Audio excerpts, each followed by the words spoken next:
Baraza Kuu la Waislamu Tanzania BAKWATA kwa kushirikiana na taasisi mbalimbali za Kiislamu nchini limelaani vikali vitendo vya uhalifu vilivyotokea wakati na baada ya uchaguzi mkuu uliofanyika Oktoba 29 mwaka 2025 na kuisihi serikali kufanya uchunguzi wa kina kubaini chanzo na vinara wa machafuko hayo.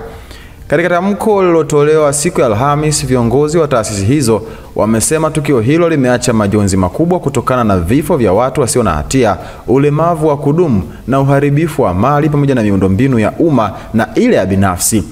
Viongozi hao wameeleza kuwa kabla ya uchaguzi mkuu walifanya jitihada kubwa kuhimiza utunzaji wa amani, wakisisitiza kuwa kudai haki ni jambo la msingi, lakini lisifanywe kwa njia zinazohatarisha usalama wa taifa.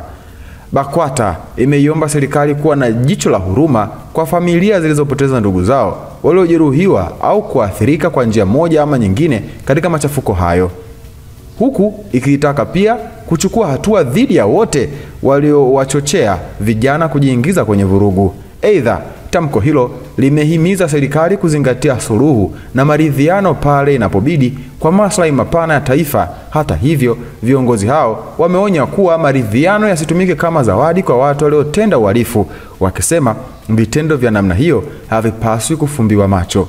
Aidha, viongozi wa Kiislamu hao wamempongeza Daktari Samia Suluhu Hassan kwa ushindi wa kishindo wa uchaguzi wa rais wa Jamhuri ya Muungano wa Tanzania kwa miaka 5 ijayo, huku wakimtakia heri katika utekelezaji wa majukumu yake. Msikilize kiongozi huyu wa taasisi ya Kiislamu akimpongeza Samia kwa kushinda uchaguzi na kulaani vurugu. Kuanzia siku ile ya kupiga kura, kulizuka genge lilokuwa likiwatisha watu kwa kupora mali na kuharibu mali pamoja na miundombinu mbalimbali, kuchoma moto vituo vya mafuta pamoja na ofisi za umma. Katika siku hizi za uhalifu huu, Watanzania wakagawika katika makundi yafuatayo: kundi la waliofanya uhalifu, kundi la waliochukizwa na uhalifu uliokuwa ukifanywa, kundi la waliofurahia uhalifu na uvunjifu wa amani uliotokea, kundi la wachochezi wa ndani na nje ya nchi yetu, wakiwemo mpaka wale ambao si wa Tanzania. Pia kukawa na kundi la serikali na vyombo vya dola na kundi la wanasiasa wa mitazamo tofauti. Wakati haya yakiendelea, vyombo vyetu vya ulinzi na usalama vilitoa tamko kuhusu kile kilichokuwa kinaendelea. Mkuu wa majeshi nchini alitufahamisha kwa kile kilichokuwa kinaendelea ni uhalifu na watekelezaji wa uhalifu huo ni wahalifu. Na hapa na nukuu: ndugu wananchi, itakumbukwa kuwa jana tarehe 29 Oktoba 2025 nchi yetu ilikuwa na zoezi la uchaguzi mkuu. Wakati zoezi hilo likiendelea, kulitokea vitendo vya kihalifu vilivyotekelezwa na baadhi ya watu wahalifu wasiolitakia mema taifa letu katika maeneo mbalimbali ya nchi. Vitendo hivyo vilihusisha uharibifu wa miundombinu ya umma, mali za umma na za watu binafsi. Vitendo hivyo ni uhalifu usiokubalika ambao lazima ukomeshwe mara moja. Mwisho wa kunukuu.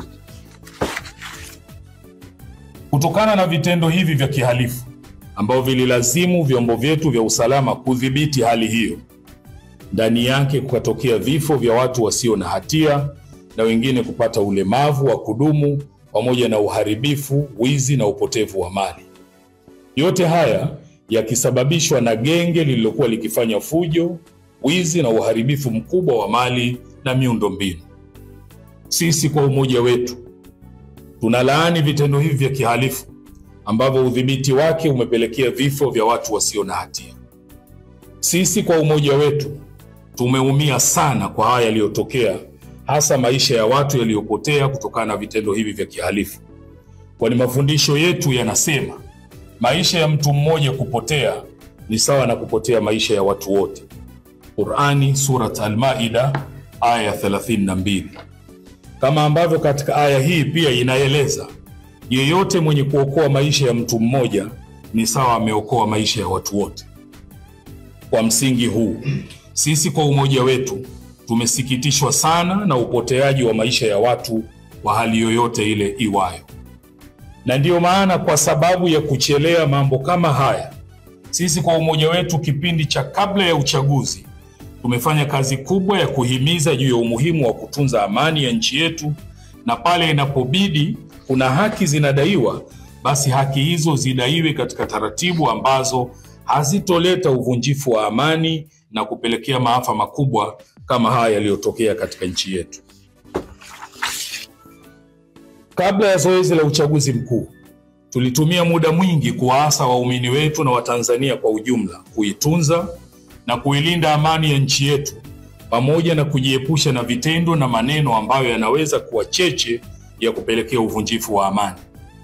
Sisi kwa umoja wetu tunaendelea kushikilia msimamo wetu wa kujali na kusimamia na kuilinda amani ya nchi yetu, kwani tunaamini pahala pasipo na amani haki haiwezi kudaiwa wala kupatikana.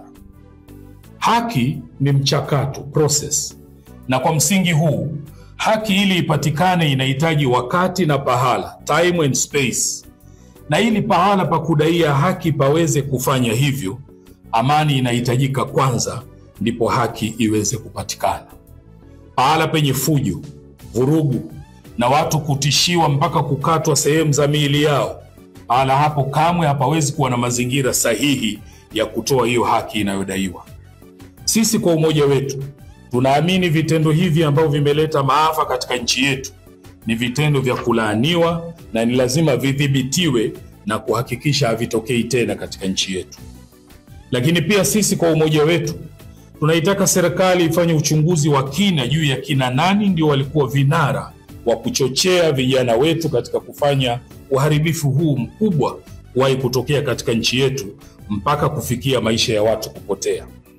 Sisi kwa umoja wetu tunaiomba serikali kuwaangalia wale wote ambao kwa namna moja ama nyingine wamekumbwa na maafa haya na wala hawakuhusika kwa namna yoyote ile, kuangalia kwa jicho la huruma pamoja na kuwafariji. Sisi kwa umoja wetu tunaisihi serikali katika kipindi hiki iangalie pale panapohitaji suluhu pafanyike suluhu, kama mafundisho yetu yanavyosema, na suluhu ni kheri. Qur'ani sura An-Nisa aya 128.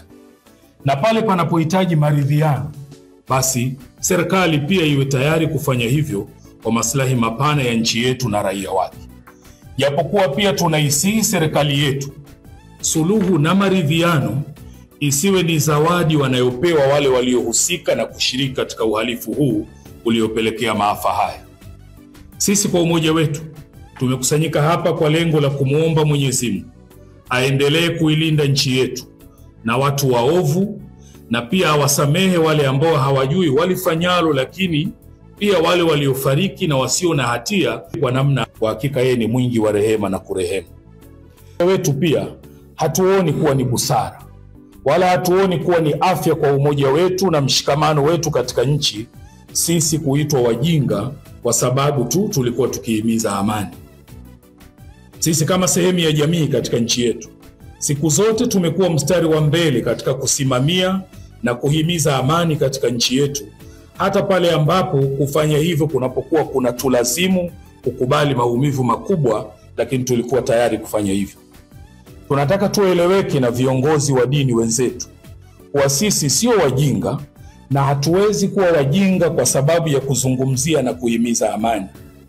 Kama ambavyo pia kiongozi wetu Mheshimiwa Mufti na Sheikh Mkuu wa Tanzania pamoja na viongozi wengine kamwe hawawezi kuwa wajinga kwa sababu ya kusimamia suala la amani katika nchi yetu, amani ambayo ikiwepo tunanufaika na kufaidika nayo sisi sote. Ifahamike pia kuwa sisi kwa umoja wetu tukiongozwa na kiongozi mkuu wetu wa kiimani hatujawahi hata mara moja kuzuia watu wasidai haki zao wala kufuatilia haki zao kwa kufuata taratibu tulizojiwekea katika nchi yetu. Sisi kwa umoja wetu tunaamini kuwa ndani ya nchi yetu kuna haki mbalimbali ambazo zinadaiwa kutoka kwa makundi mbalimbali na wakati mwingine kutoka kwa mtu mmoja mmoja. Na kwa hivyo tunawaasa wale wote wanaojiona kuwa wanazo haki wanadai kutoka serikalini au kokote kule ndani ya nchi yetu, hata mara moja kudai haki hizo isiwe sababu ya kufanya vitendo vya kihalifu na kudhuru wengine. Mafundisho ya dini yetu yanayote tuhakikishe kuwa hatumdhuru yeyote na wala sisi wenyewe tusijidhuru. Amesema Bwana Mtume sallallahu alaihi wasallam, usidhuru wala usidhurike. Tunasisitiza kuheshimiana, kuthaminiana na kusimama pamoja katika kudumisha amani, umoja na mshikamano wetu, bila ya upande fulani kujiona kuwa wao ndio wana haki zaidi na nchi hii kuliko wengine. Kama ambavyo sisi kwa umoja wetu tunaamini kwa dhati kuwa katika nchi yetu hakuna raia daraja la pili kwa sababu ya dini, kabila, wanakotoka au rangi yao. Sisi kwa umoja wetu tunaazimia kuendelea kuiombea dua nchi yetu dhidi ya wale wote wanaotaka amani ya nchi hii ipotee kwa maslahi yao. Na Mwenyezi Mungu atubainishie wale waovu, tuwajue na kuwatambua, na atuonyeshe haki katika sura yake ya kweli na aturuzuku kuifuata, na atuonyeshe batili katika vazi lake la uovu ili tuweze kuisitisha. Tunamuomba Mwenyezi Mungu aijalie nchi yetu idumu amani yake. Awajalie wale wote walioathirika na maafa haya na kuwaondoshia huzuni katika nyoyo zao. Ajalie wale waliopoteza maisha awape malipo yanayowastahiki huko waliko, na wale waliopata majeraha awaponye majeraha yao kwa haraka, na waliopoteza mali zao Mwenyezi Mungu awape badali. Allahumma amin. Tunatoa wito kwa Waislamu na Watanzania wote katika kudumisha amani, mshikamano na umoja wetu wa kitaifa, kwani kwa kufanya hivi kuna maslahi kwetu sote. Na mwisho kabisa, tunatoa pongezi kwa Rais wa Jamhuri ya Muungano wa Tanzania, makamu wa rais, lakini pongezi pia kwa mwanasheria mkuu wa serikali, pongezi kwa spika, pongezi kwa waziri mkuu, wabunge na madiwani wote ambao hawa watatutumikia katika kipindi cha miaka 5. Tunawapongeza, tunawaombea kheri. Mwenyezi Mungu awajalie, awazidishie hekima na busara katika kuliendesha taifa letu kwenye namna nzuri anayoipenda Mwenyezi Mungu na kuiridhia. Wabillahi tawfiq. Asanteni kwa kunisikiliza. Hivi ndivyo namna Baraza Kuu la Waislamu Tanzania BAKWATA kwa kushirikiana na taasisi mbalimbali za Kiislamu nchini lilivyolaani vikali vitendo vya uhalifu vilivyotokea wakati na baada ya uchaguzi mkuu uliofanyika Oktoba 29 mwaka 2025. Maoni yako ni yapi? Nione kwenye comment, maoni yako itakuwa vyema na swadakta sana. Hii ni VOT Media. Wakati wote sisi tumechangamka. Hamasa ni kuendelea kusubscribe katika YouTube channel ya kwetu. Subscribe, like, comment, share kwa ndugu jamaa na marafiki ili siku zote wasiweze kupitwa na taarifa zote muhimu ambazo zinakuwa zinatoka kwetu.